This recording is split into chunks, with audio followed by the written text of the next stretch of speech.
woke up and I was like, I want to be in maroon today. I think maroon's my color as well, you guys. There are some colors that are not my colors, like grey, but I wear it anyway because I just love how it makes me feel. Something about grey is so, I don't know, makes me feel confident. But maroon, what's the vibe with maroon? I'm not sure. I just love it. It's so warm. It's so autumnal, and I'm not even an autumnal girl.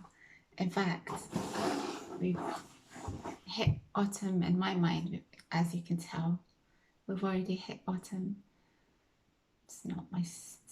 Autumn's not my scene. I'd rather go into winter straight away, to be honest with you, because in autumn we've got this horrible rainy period. But you don't want to know. You're not here to find out about British weather, are you? I didn't come on yesterday because I had absolutely nothing to talk about. Nor do I have anything to talk about today either.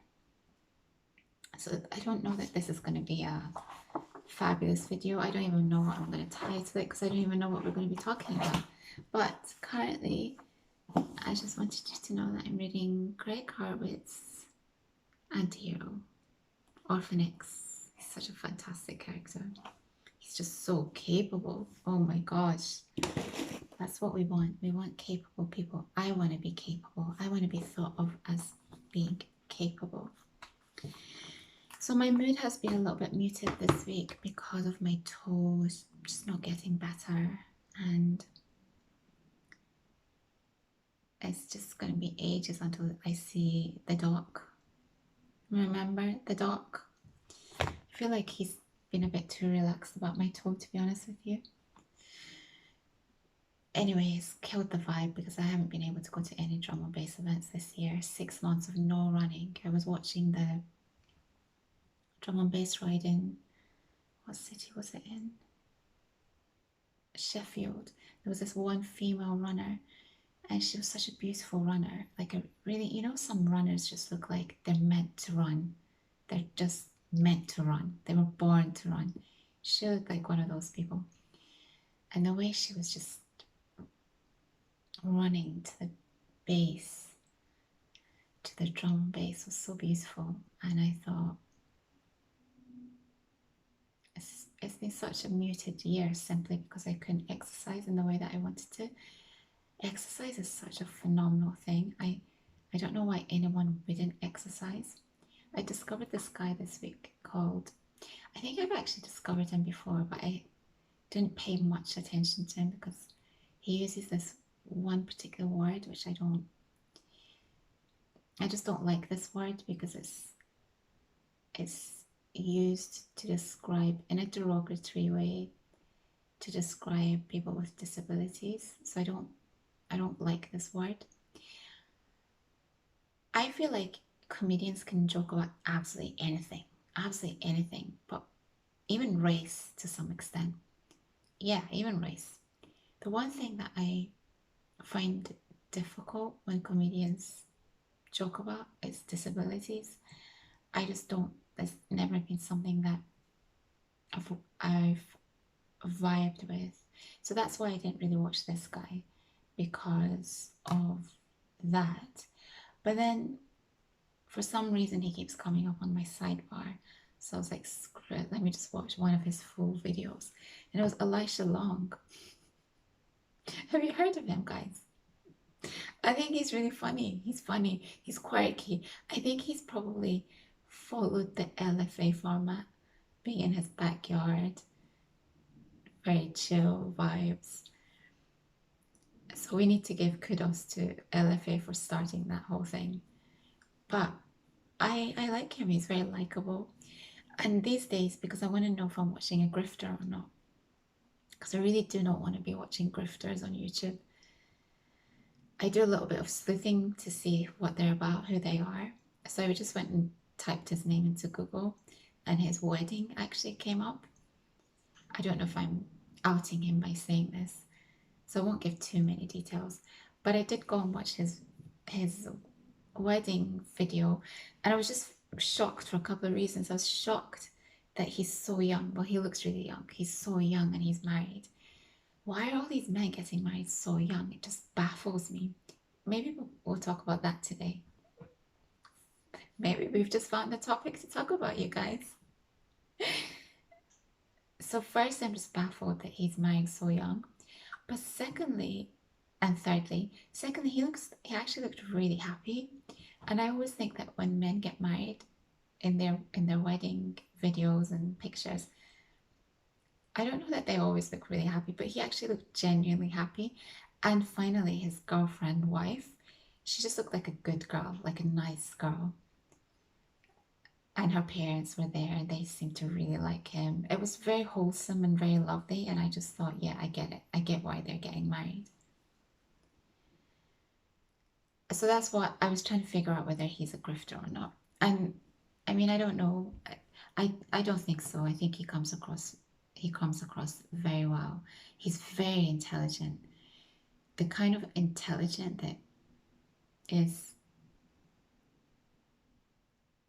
just sees the world in a different way. And I really enjoy people like this because, yeah, we need people like this. They talk about things in such an interesting way, and I think he's one of these people. So he makes me laugh in some aspects, just his quirkiness in a really good way. He's quirky in a very good way, in that he sees things in a really unusual way. Like Chris Lilley, talking about Chris Lilley. Every now and again, I have such a soft spot for Chris Lilley because I just admire his brain. He's an Australian comedian, but not comedian as in stand up.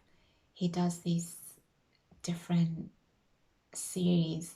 One of my favorites, which you know of, which is Jonah from Tonga. So he plays a schoolboy. He's an adult male, but he plays a young schoolboy in a school with other kids. So he's an adult acting with young kids as if they're all the same age.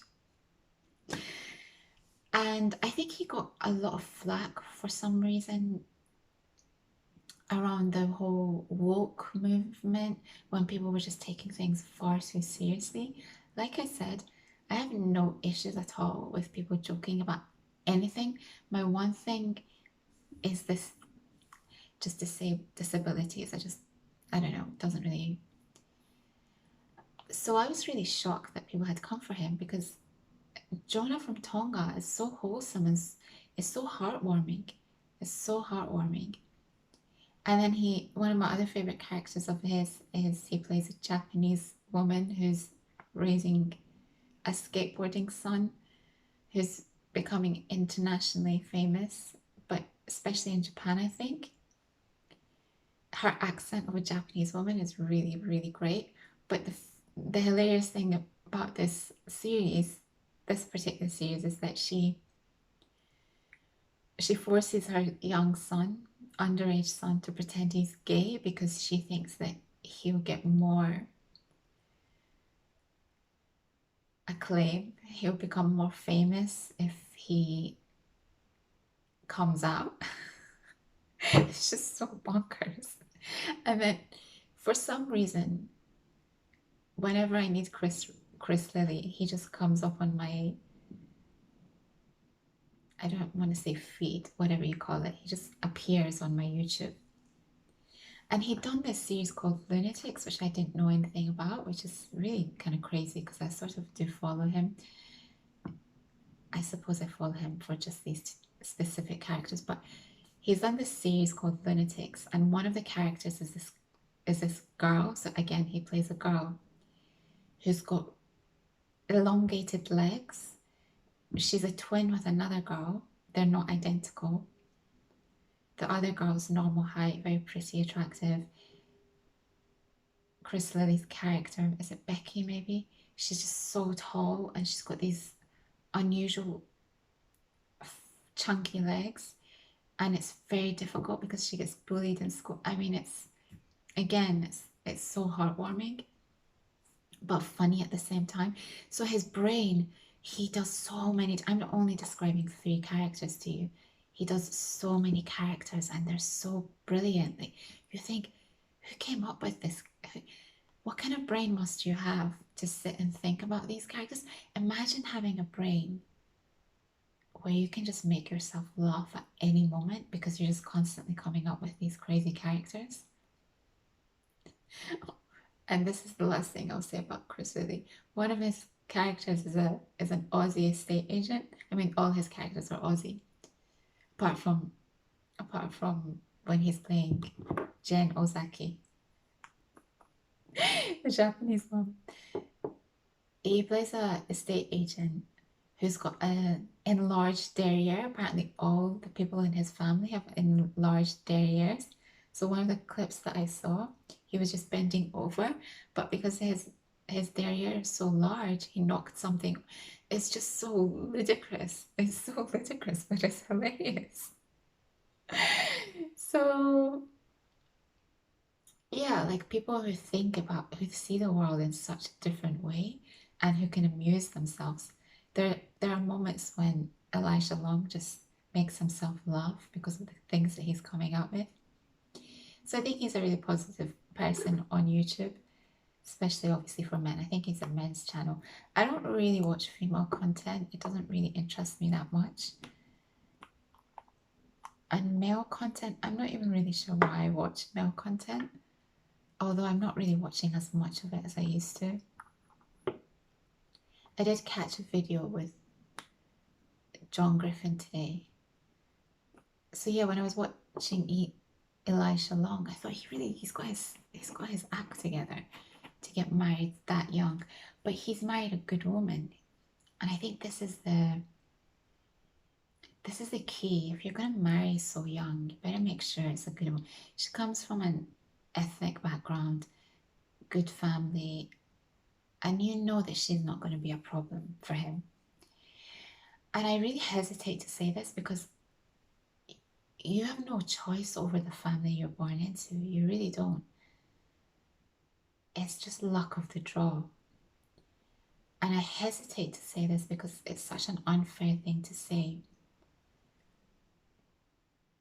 But I think just through watching John Griffin's videos, less so now, but in the past, and when I was catching the one today, a lot of the problem people tend to come from very difficult family lives. And that's okay if they get their ish together and they sort their act out and realize that it's not their fault that their family life was the way that it was. It's not their fault. It's not their fault. And they have to take control over their own future and the person that they want to be.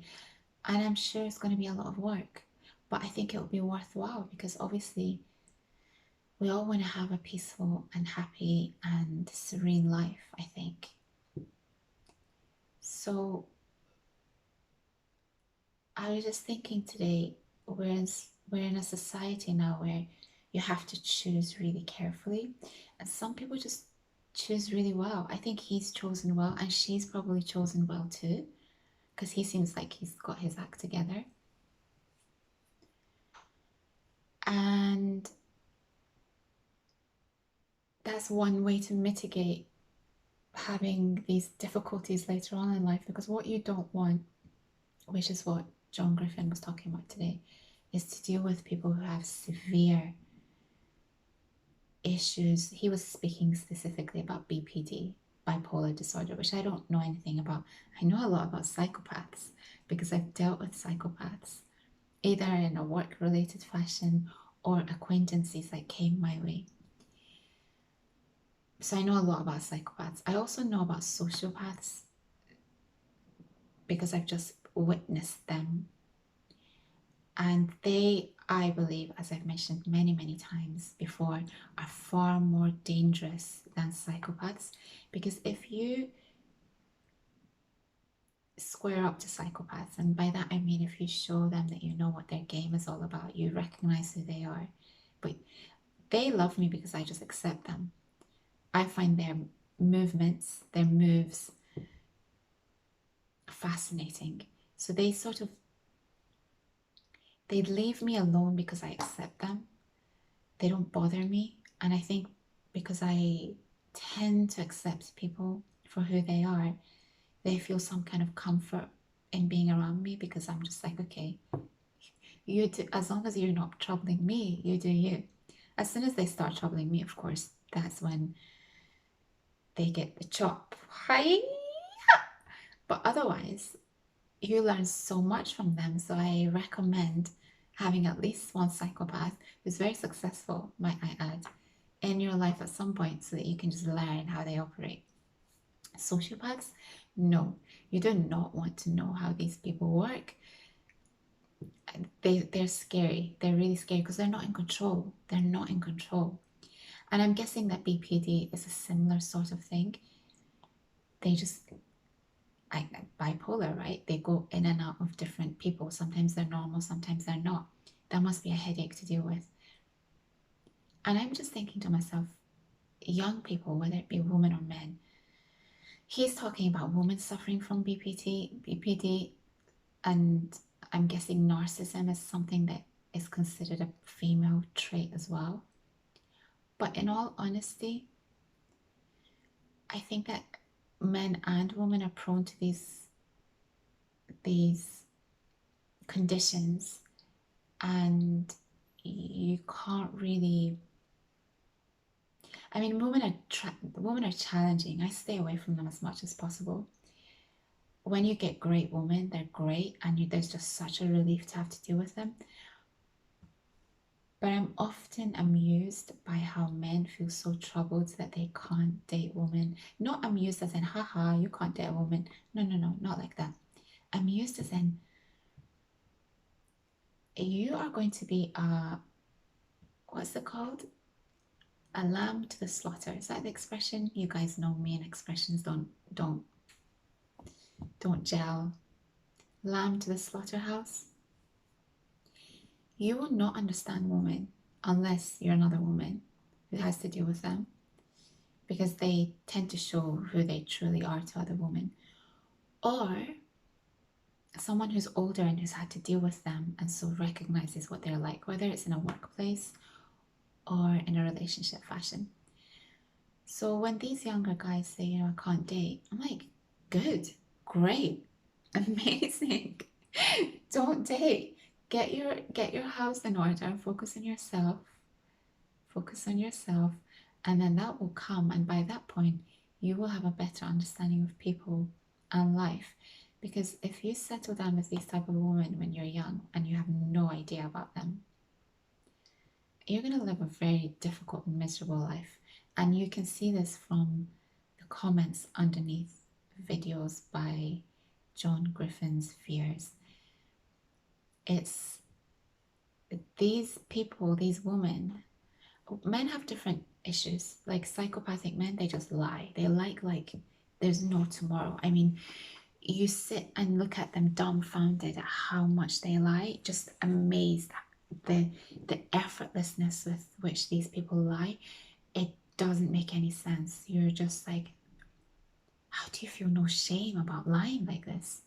And more than that, how do your lies just not catch up to you? Do people not recognize that you're constantly lying and pull you up on it? So those are the two sort of things that are going on in my mind. So men can be like that, and men can have Tate-like traits when it comes to abusing women. But the general guy is sound and relatively normal, I would say. Women can be very, very challenging because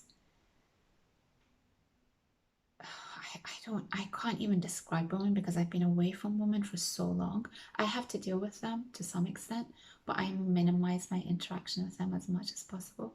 I think I've said to you guys that there are two age groups that I have absolutely no issues dealing with. They're either under the age of 25.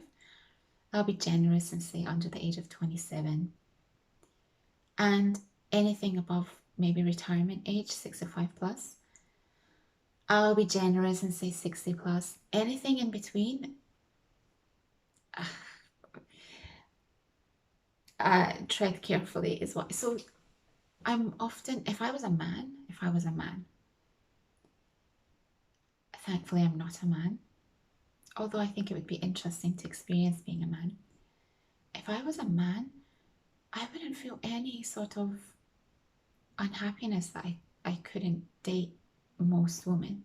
If I couldn't date most women, you're not really missing out on much. If I if I can be brutally frank, because a lot of them are just out of control. Having said that, I'm going to be really fair here because I'm a fair person. All the issues I've had on my channel, not that they're issues, all the let's be let's not um extrapolate it. Any weirdo comments I've had on my channel, apart from I just remember one time in the infancy of my channel, I had one weirdo comment from a woman. Otherwise, any weirdo comment I've had has always been from men, bar none.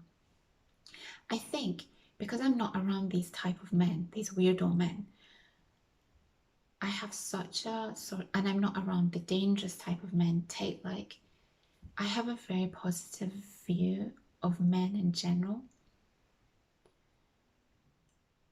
With women, though, I've had to deal with them so much. They've cost me my career, if we can call it that. They've cost me my job progression because they're so difficult and they lack any sort of logic or sensibility.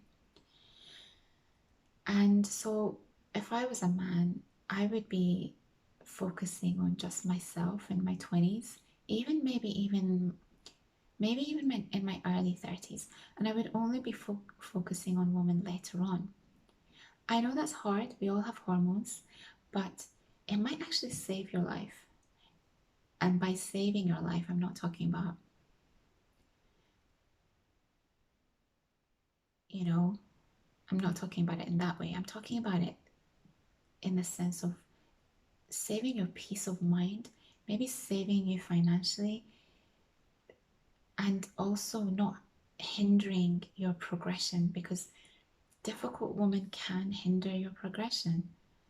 There might be so much headache and so much hard work to deal with that it just takes away your enthusiasm for life. And that's why I was amazed when I saw this this wedding video because he looked really happy. She's a, like I said, she comes across as a lovely girl, so I can see why he's happy.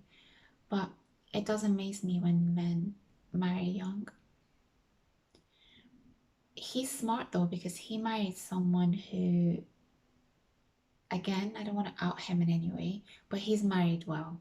Let's just put it that way. So there are guys who do what women do, by the way.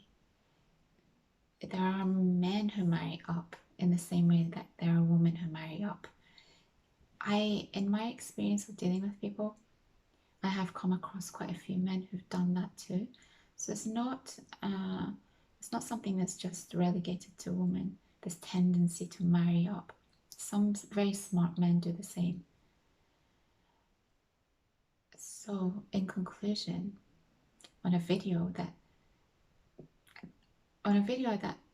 wasn't even a topic for today because I had no topic for today. But I wouldn't be so hungry and desperate to get into a relationship when you're young because you don't know about people at that stage in your life, and it can actually hinder your progress. It can, and as a woman, it can hinder your progress as well. That's why I completely stopped dating because uh, because well, I can say this: once you've experienced deep love and true love, an unconditional type of love, you know that that type of love is incredibly rare. I mean, if it's happened to you just once in your life, that's how rare it is. And there's no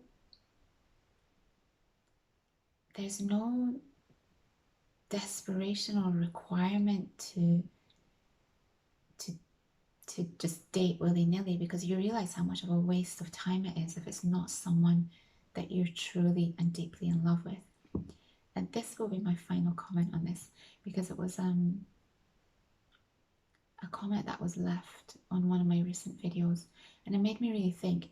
Someone had said, if they can't date the type of woman that they want, then they settle. Or he was using that, he was speaking generally about men. If they don't get the type of woman that they want, they settle. And I find this such a bizarre concept. So you're sitting there now thinking, so are you, girl 150, are you saying that we should never date at all if we can't find our dream woman? Kind of, because you're doing two really incorrect things here. Let's focus on the outside, because you can screw yourself over as much as you like, but you have no right to screw other people's worlds or lives. Okay, so it's on you whether you want to screw yourself over. But to screw someone else, an innocent, in your quest to just be with someone, how selfish is that?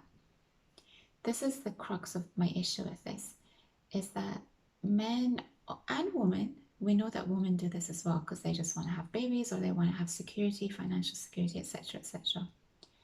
But what that comment was saying to me is that men, but we know that it's not just men, men will settle with a woman because they can't get who they want. And I'm thinking, well, not everyone can get who they want, because the people maybe that they want are also seeking the people that they want. So there's not enough of those people to go around everywhere. We just have to accept that. Yes? Secondly, you're willingly going into a relationship with someone and using them, I'm guessing, for physical requirements. But you're not really into them. So you're screwing their potential to be with someone who actually genuinely is interested in them. And you're wasting their time. Now, maybe she's doing the same to that person. Maybe they're both using each other, which would be a much fairer way of doing it, because if subconsciously they're both aware that they're neither person is their dream person, then fair is fair, okay? Go right ahead and use each other for all you want. But to do that to someone who might consider you to be their dream person, but they're not your dream person, that's incredibly selfish. And you're taking away their freedom and their choice to make decisions for their life in the best way. So I find this incredibly difficult to vibe with. And finally, you're sort of screwing yourself over as well. Because if they're not your dream person, you're just wasting precious time. You're wasting time, resources, and just this feeling of you're not really getting any great deal of joy from being with them, because they're not your dream person or who you consider to be a dream person. That time could be spent investing in yourself, bettering yourself. So potentially you might be able to get your dream person, because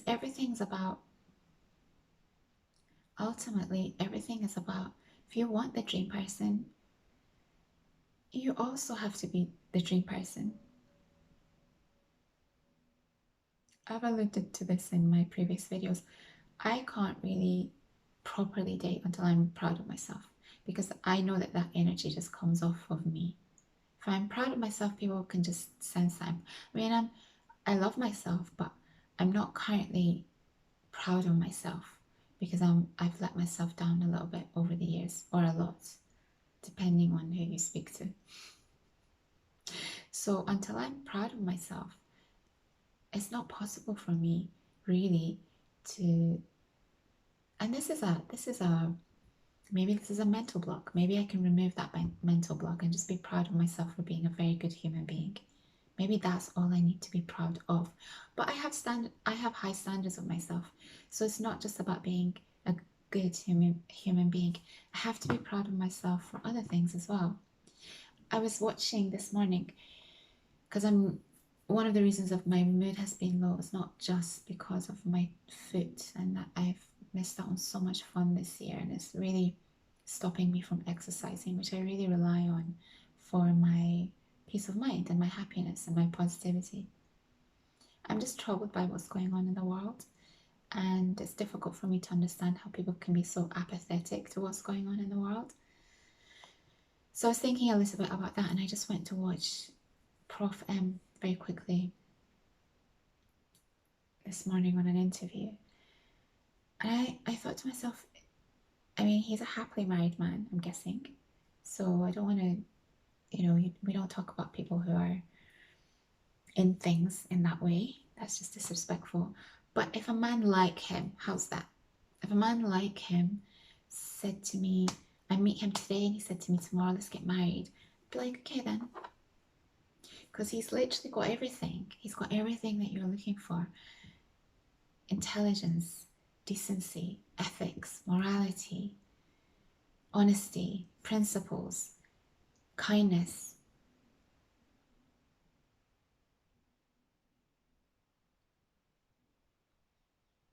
sensibility. I mean, the list goes on and on and on. Calm. He's got it all. He's got it all. And if you can find someone like that, it's just a no-brainer. You'd be like, yeah, of course, absolutely, let's do it. Let's go. Let's move.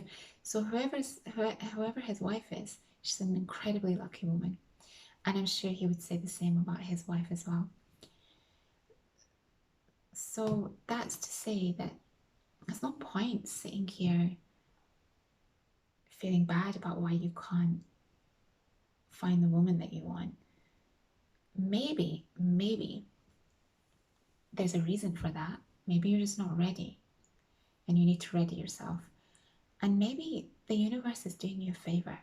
Maybe, just maybe, you're being prepped for much better things later on, and you are being stopped from making foolish decisions like settling down with someone who's not appropriate, too young, getting them knocked up, getting them impregnated, and being lumbered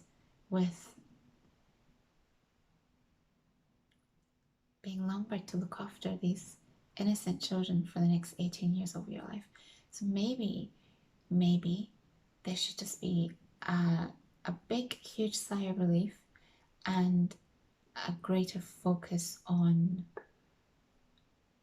making yourself be someone that you can be proud of, and eventually the right people just come along. They just come along. And that's how you do a topic, Got 150. When you just riff, those are your best moments.